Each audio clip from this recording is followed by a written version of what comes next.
इन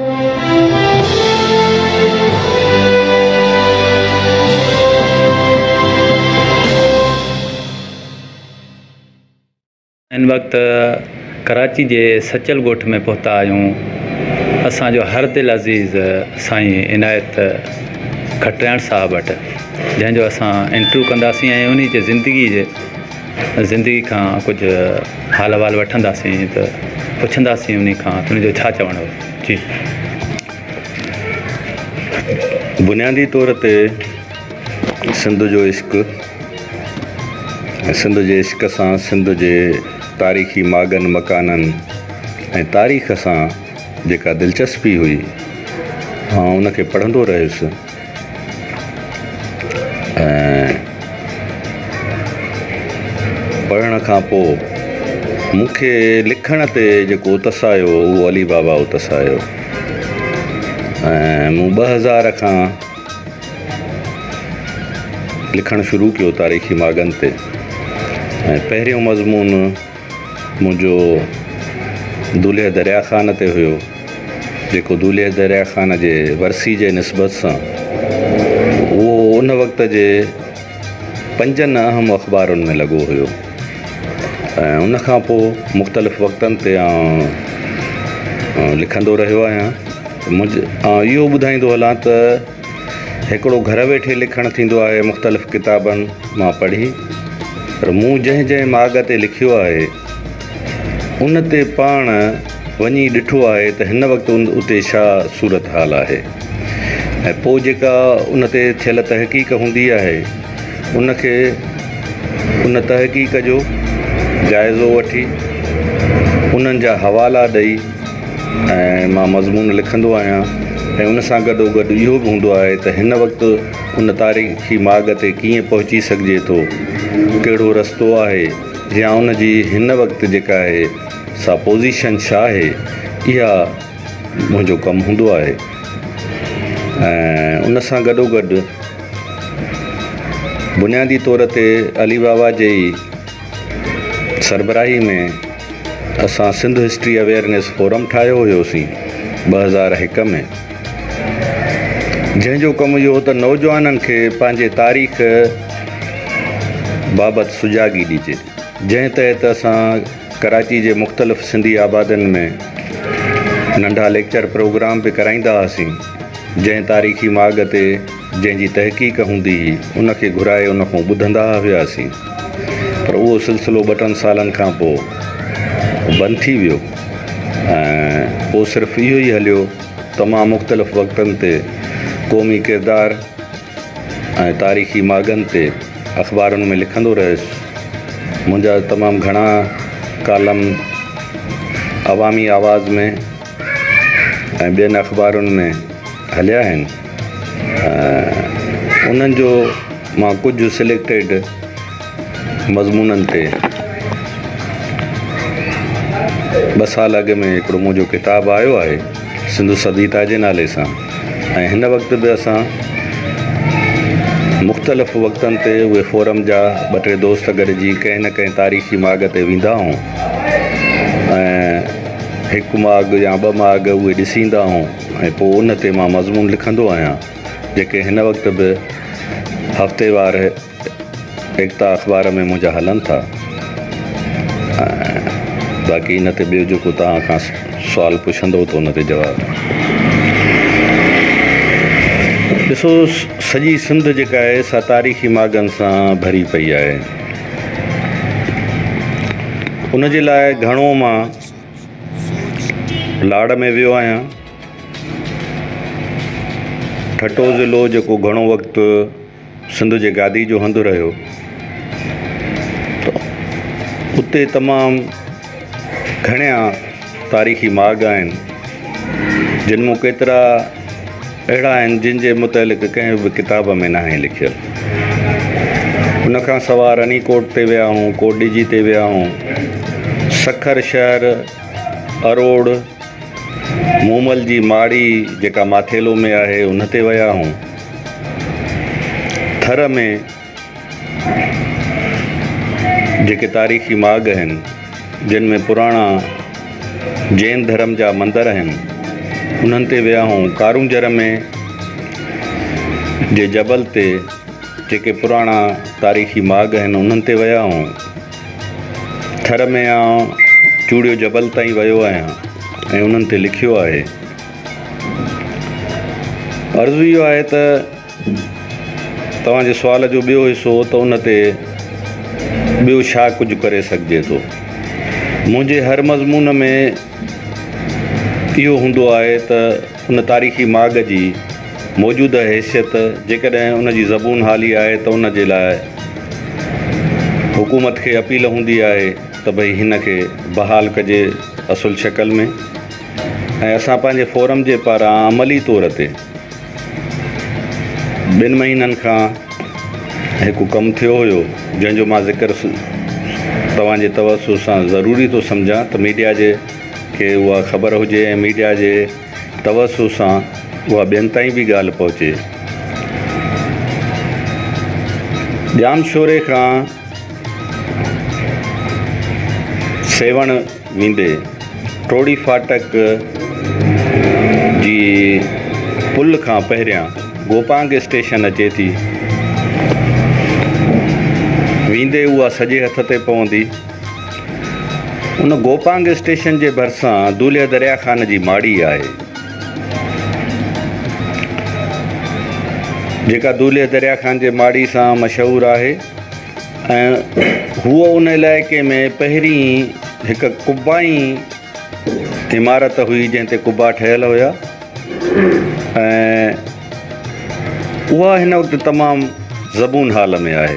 मूंखे जॾहिं उन जी ख़बर पई त असां 2-3 दोस्त उते वियासीं, उन जा फोटेजिस बि कढिया, उते विज़िट बि कयो, उतां जे इलाइक़े जे माण्हुनि खां बि पुछियो ऐं उन्हनि माण्हुनि बि इहो ई चयो त असां इहा ॿुधंदा आया आहियूं त इहा दरिया खान जी माड़ी आहे।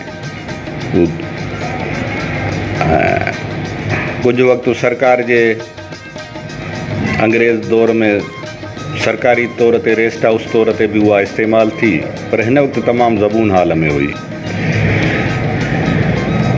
मोटी अचे मूं उन ते लिखियो, न सिर्फ़ु लिखियो पर उन सां गॾोगॾु सिंध सकाफ़त खाते जे आर्कियालॉजी खाते सां राब्ते में आयुसि ऐं उनजो डायरेक्टर मंज़ूर कनासरो सां मिलियासीं ऐं उनजे बहाली जे लाइ त हुनखे ही सिंध जे हिकु क़ौमी हीरे जी हिकु निशानी आहे ऐं हिन वक़्तु हुन जा आसार जेके आहिनि उन्हनि मां इहो अंदाज़ो करे सघिजे थो त हीअ इमारत कीअं हुई, छो त हिकु गुंबज़ ऐं कुझु दरवाज़नि जूं वंगूं अॼु बि उहे बीठा आहिनि त उनखे बहाल कराइजे। जंहिंमें मंज़ूर कनासरे साहब मूं ते कमु रखियो त तव्हां इहे फोटेजिस ऐं वीडियो ॾिनियूं आहिनि, इहे मां बि चाहियां थो त इहा बहाल थिए, पर इन जे लाइ को तहक़ीक़ी मवाद जेको किताबनि जे सूरत में मज़मूननि जे सूरत में हुजे उहो मूंखे तव्हां हथु करे ॾियो। मूंखे लॻभॻि उन में महीनो लॻी वियो। मुख़्तलिफ़ किताबनि में उन जा हवाला हुआ, 2-3 किताबनि में उन दरिया खान जे माड़ी ते पूरा मज़मून हुया जंहिंमें हुन जी पूरी आर्कियालॉजी, हुनजो नक्शो ऐं हुन जे ॿाहिरां निकितल कोट जा उहे सभु तफ़सील हुया। उहे सभु मूं तफ़सील उनखे हथु करे ॾिना आहिनि ऐं हुन वाइदो कयो आहे त मां हीउ केस पुटअप करे इंशाअल्लाह जल्द इनखे असुल सूरत में बहाल कराईंदासीं। आउं सम्झां थो त असांजो फोरम अमली तौर ते इहो कमु करे रहियो आहे। सिर्फ़ु जेका अवेयरनेस पंहिंजे नौजवाननि खे या आम माण्हुनि खे जेका तारीख़ी माॻनि बाबति मालूमात आहे उहा मालूमात बि ॾियूं था। उन सां गॾु तारीख़ी माॻनि जी मालिकी जे लाइ पंहिंजे वस वितार पंहिंजी कोशिशूं वठूं था ऐं ज़ाहिर आहे असां उन्हनि खे रिन्यूएशन उन्हनि जी नथा कराए सघूं, न वरी उन्हनि जी जेका आहे सा उन्हनि ते को वॾो ख़र्चु करे सघूं था, उहो हुकूमत ई करे सघे थी ऐं असां उन्हनि खे अपील करे सघूं था या उन्हनि खे जेके आहिनि से उहे जेको हू चाहिनि हुननि खे उहो मवाद ॾेई सघूं था। महिरबानी। आहियां त मुंहिंजो किताबी शक्ल में हिकिड़ो ई किताबु आयो आहे सिंध सभीता, जंहिंजो वरी उर्दू में तर्जुमो थियो आहे ऐं जल्द इंशाअल्लाह उहो उर्दू में बि अची वेंदो, छो त जेके सिंधी नथा पढ़ी सघनि उन्हनि ताईं बि सिंध जे तारीख़ी माॻनि जी ॼाण उन्हनि ताईं पहुचाइण जे लाइ असां उहो सिलसिलो कयो आहे। ऐं ॿिया काफ़ी मवाद आहे मूं वटि जेको लिखियलु आहे। वक़्तु ऐं पंहिंजे वस ऐं विताहर उहो ज़रूरु छपिराईंदासीं। ऐं उन खां सवाइ अॻु में असां फोरम पारां 3 सालनि ताईं हिकु टिमाही मैगज़ीन बि कढंदा रहियासीं, उहा बि सिंध सविता जे नाले सां, पर माली वसीलनि जे खोट सबबु उहा बि बंदि थी वई। पर हिन वक़्तु इहो अख़बारुनि में जेको सिलसिलो हलायो आहे उहो मवाद गॾु थींदो रहे थो। ऐं जीअं वसीलनि इजाज़त ॾिनी त उहे ज़रूरु छपिराइबा।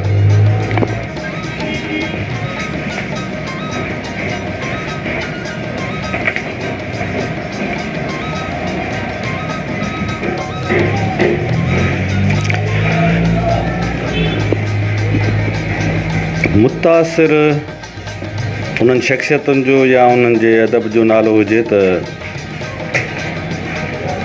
मां अदब जे ॿिनि सिन्फ़ुनि खां वाक़ुफ़ु कोन आहियां। शाइरी में बि मूंखे क़ौमी शाइरी सुठी लॻंदी आहे, बाक़ी जेका रुमानवी शाइरी आहे उहा न पसंदि आहे, न वरी का घणी पढ़ी आहे। क़ौमी शाइरी जंहिंजी बि हुजे उन में जेके नाले वारा आहिनि, शाह लतीफ़ त सिंध जे अदब जो बुनियादु आहे। उन खां सवाइ शेख हयात जी शाइरी, उस्ताद बुखारी जी शाइरी, गफ़ार तबस्सुम जी शाइरी, ज़ाहिद शेख जी शाइरी मूंखे पसंदि आहे। तारीख़ी हवाले सां जिन कमु कयो आहे उन में इश्तियाक अंसारी ऐं गुल हसन कलमती खे पंहिंजो सीनियर सम्झां थो ऐं उन्हनि खे तमामु घणो पढ़ियो आहे। इसमें तव्हां सभु दोस्त वेठा हो,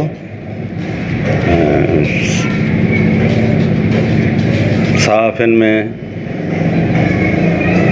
जेकॾहिं नाला खणबा त पोइ वरी जिन जा रहिजी वेंदा उहे वरी नाराज़ थी वेंदा।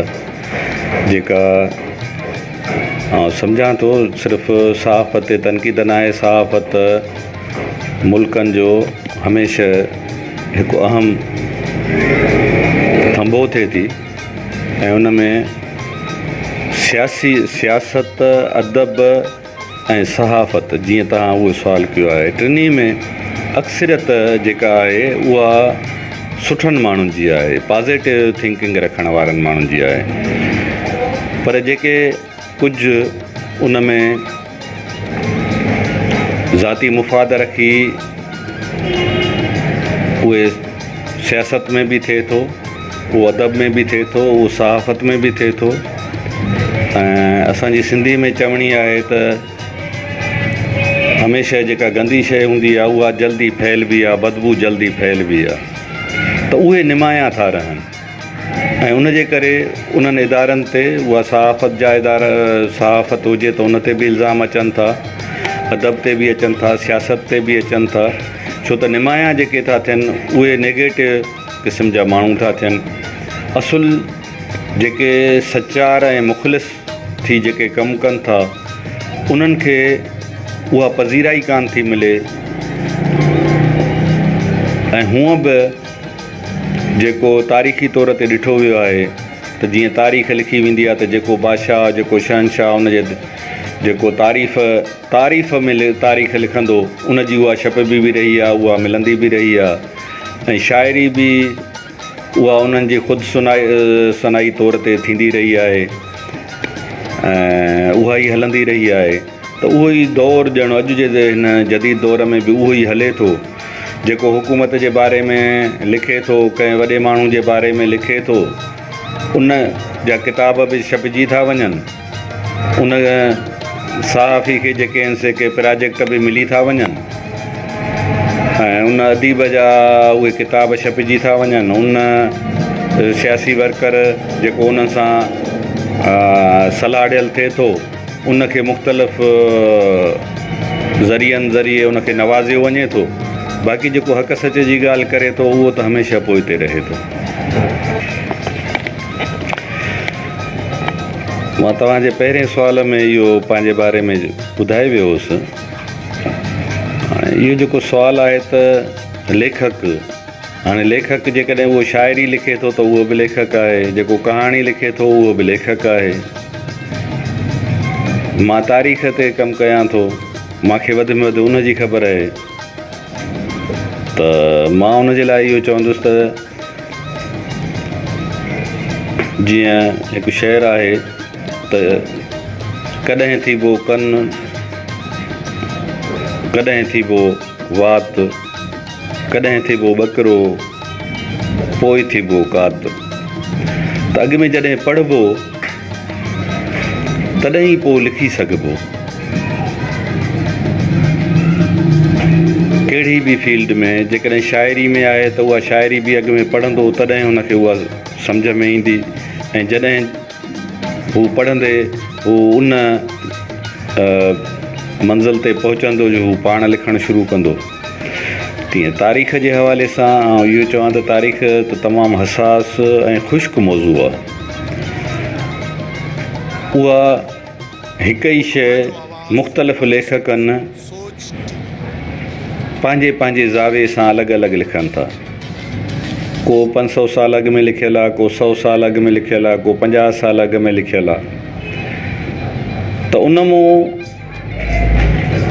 इहो अंदाज़ो करणु त कहिड़ी शइ दुरुस्त आहे, उनजे लाइ अञा वधीक पढ़ण जी ज़रूरत पए थी, ऐं उहे हवाला ॾियणा पवनि था। ऐं मां सम्झां थो त कई तमामु वॾा नाला आहिनि जिन घर वेठे तारीख़ लिखी आहे, पर हुननि जूं लिखणियूं जॾहिं पढ़ूं था त इहो अंदाज़ो थिए थो त हुनखे इहा ई ख़बर कान्हे त उहो माॻ कहिड़े हंधि आहे ऐं कहिड़े रुख ते आहे। हिक ॿिए जूं लिखणियूं पढ़ी ऐं उन ते जेकॾहिं लिखनि था त उहे उन सां उहो इंसाफ़ नथा कनि, उहो मैसेज ग़लति थो वञे। तंहिंजे करे मूं इहो पाण अपनायो आहे त भई कंहिं बि तारीख़ी माॻ ते लिखण जे लाइ पहिरियों उते हुनजे बारे में पढ़िबो त हुनजी तारीख़ी अहमियत छा आहे, तंहिंखां पोइ उते वञिबो, उन जाइ वक़ू ते ॾिसबो त हू कीअं आहे। उन मां ख़ुदि अंदाज़ो थी सघे थो त हीउ जॾहिं पंहिंजे उरूज में हूंदो त कीअं हूंदो।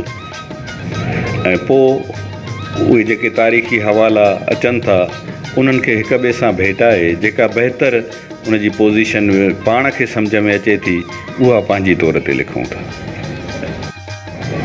एवॉर्ड अॻु में बि मिलिया आहिनि मूंखे समाजी कम जे करे, किताब जे करे मूंखे किताब जे हवाले सां मूंखे 4 एवॉर्ड मिलिया आहिनि। सभ खां पहिरियां हिकु शेख वेलफेयर ट्रस्ट वारनि जो हुयो, उन्हनि ॾिनो हुयो।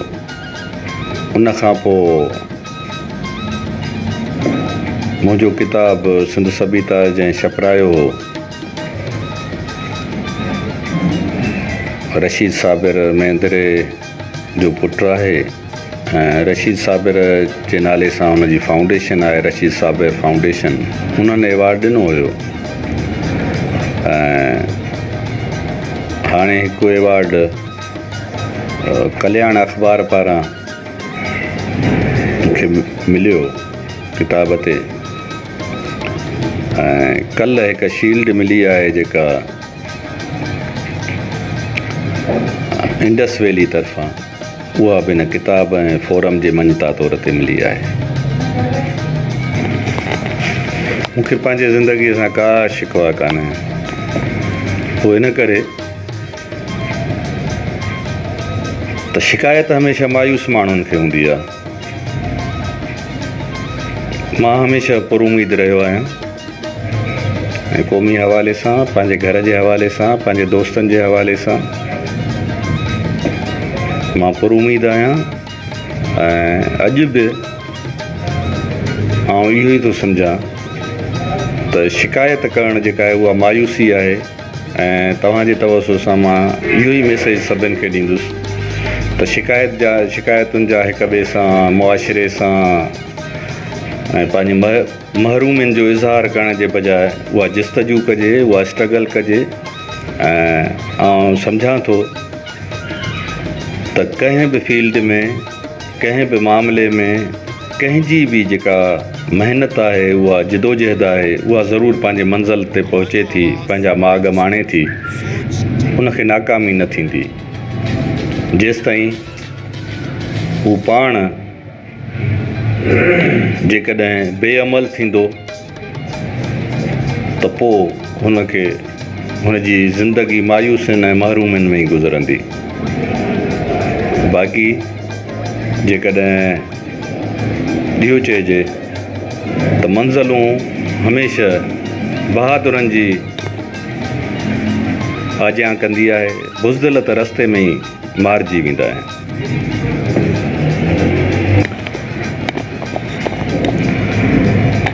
सिंध वासियुनि जे लाइ मां नंढड़ो माण्हू आहियां, मां छा मैसेज ॾियां सिंध वासियुनि खे। हिन वक़्त ताईं हुननि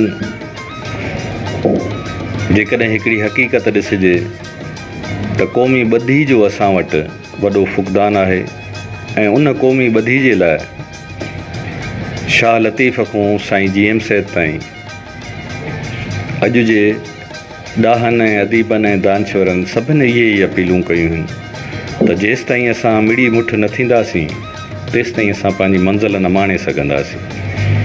ऐं उन सां गॾोगॾु मां हिकु तारीख़ जे शागिर्द जे हैसियत में इहो बि चवंदुसि त जेसिताईं पंहिंजे माज़ी खे परखे परूड़े ऐं पंहिंजी मंज़िल ॾे गामज़न न थीबो त असां पंहिंजी मंज़िल न माणे सघंदासीं। असांखे पंहिंजी तारीख़ न विसारणु खपे, असांखे पंहिंजी तारीख़ खे न सिर्फ़ु पढ़णु खपे पर उनखे सम्झणु खपे, उनखे हीअं सां हंडाइणु खपे ऐं पोइ पंहिंजा क़दम मज़बूत करे अॻिते वधणु खपे। शाइरनि जा त मां नाला अॻु में ॿुधाए वियो आहियां। पसंदि जा फ़नकार तमामु घणा आहिनि ऐं उन्हनि में बि मुंहिंजी पसंदि उहा ई आहिनि जिन क़ौमी गीत चया आहिनि। सभ खां पहिरीं प्रायोरिटी मां सरमंद सिंधी खे थो ॾियां। मां पंहिंजे पसंदि जे हवाले सां उनखां सिवा बेदिल मसरूर ऐं अॼु जे रागिन में तमामु घणा ऐं हिन वक़्तु हिकु मिंट अची कॾहिं हुनजो शाना ऐं हिन वक़्तु नौजवान गुलूकारनि में वकार मलाह खे पसंदि कयां थो त नौजवाननि में हू थोरे ई वक़्त में ऐं पाण खे हुन तमामु घणो इम्प्रूव कयो आहे ऐं अॻिते वधियो आहे।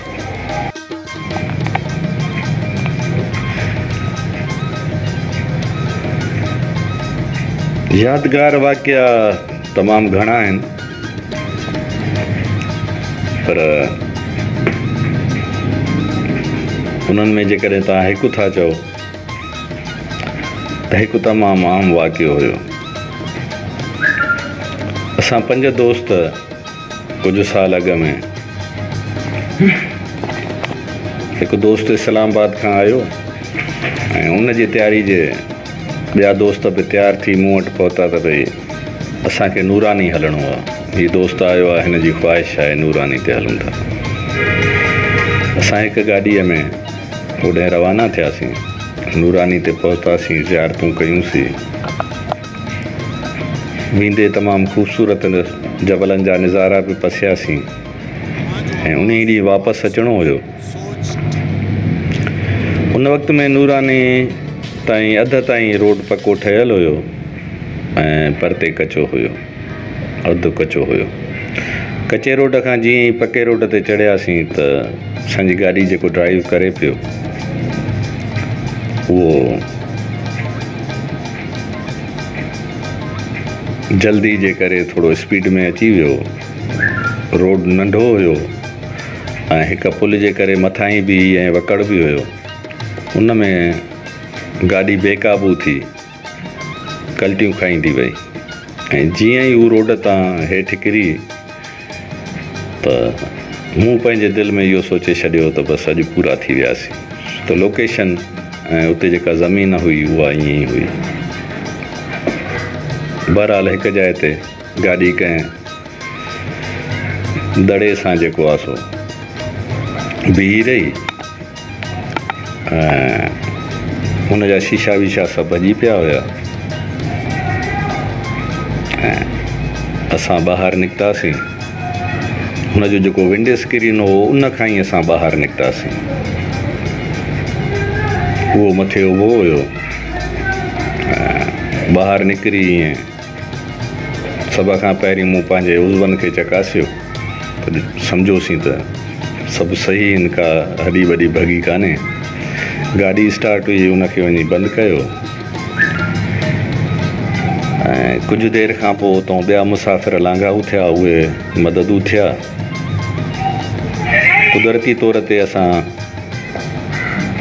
5 ई ॼणा बची विया हुआसीं। को ख़ासि धकु न हुयो असांखे। ऐं गाॾी सफ़ा तबाह थी वई। सिज बि लही वियो उन वक़्तु। उन मां जीअं वाक़े मां निकितासीं उन खां पोइ उतां जे ई कुझु दोस्तनि जे मदद सां असांखे उन्हनि ॿी हिकु पिकअप कराए ॾिनी।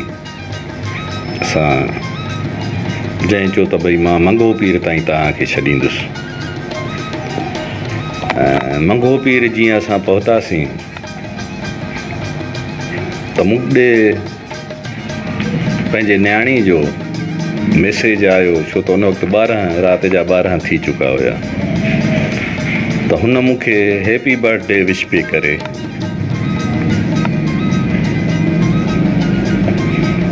उहो मूं मैसेज पढ़ंदे मां रोई वेठुसि।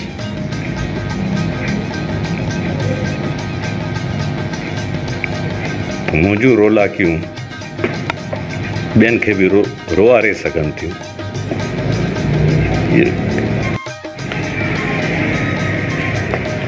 हुकूमत खे मैसेज कहिड़ो ॾींदासीं ऐं हुकूमत खां मुतालबो कहिड़ो कंदासीं। मां सम्झां थो तव्हां सहाफ़ी दोस्त हो, उन ते अदीब बि लिखंदा रहनि था, सहाफ़ी बि लिखंदा रहनि था। जेसिताईं हिन मुल्क मां करप्शन ख़तमु न थींदी तेसिताईं महांगाई वधंदी रहंदी। असांजे मुल्क खां पोइ आज़ादु थींदड़ मुल्क, नंढियूं रियासतूं, उहे असां खां कई गुना वधीक ख़ुशहाल आहिनि। कंहिं मुल्क खे को हिकु वसीलो आहे, कंहिंखे कोयलो मिले थो, कंहिंखे गैस मिले थी, कंहिंखे तेल आहे, कंहिंखे समुंड आहे। उहे हिकु हिकु वसीले ते हू मालदार ऐं हुननि जा अवाम जेको आहे उहो ख़ुशहाल आहे। असांजे मुल्क में उहे सभु वसीला आहिनि। पेट्रोल, गैस, समुंड, मादनियात, ज़रात, इन्हनि सभिनि जे बावजूदि जेकॾहिं असांजे अवाम ताईं उहा ख़ुशहाली न पहुती आहे हिन महिल ताईं, त उनजो सबबु मां हिकु ई थो सम्झां त उहा करप्शन आहे। ऐं जेसिताईं उहा करप्शन ख़तमु न थींदी ऐं अवाम बि पंहिंजी जेका आहे सा मिज़ाज मटाए भोतारकी सियासत न छॾींदो, तेसिताईं ही न महांगाई ख़तमु थी सघे थी ऐं न हिते मेरिट का मिली सघे थी ऐं न कंहिं अदालत मां को इंसाफ़ मिली सघे थो।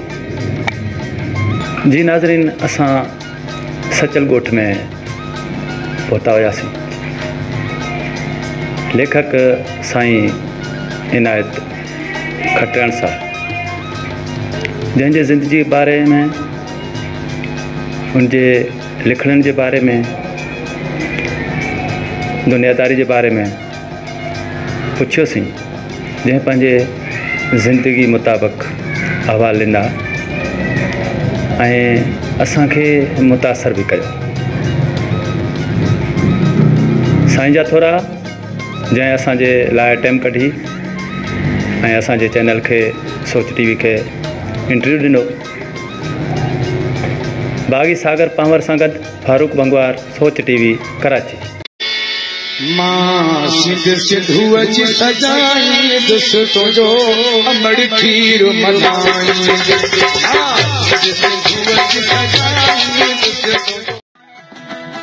सब्सक्राइब कयो अवांजे पंहिंजो चैनल सोच टीवी खे ऐं बेल आइकन के दबाइण कदें भी न विसारींदा। सब्सक्राइब करें आपके अपने चैनल सोच टीवी को और बेल आइकन पर क्लिक करना ना भूलें। Don't forget to subscribe our channel Soch TV and press the bell icon.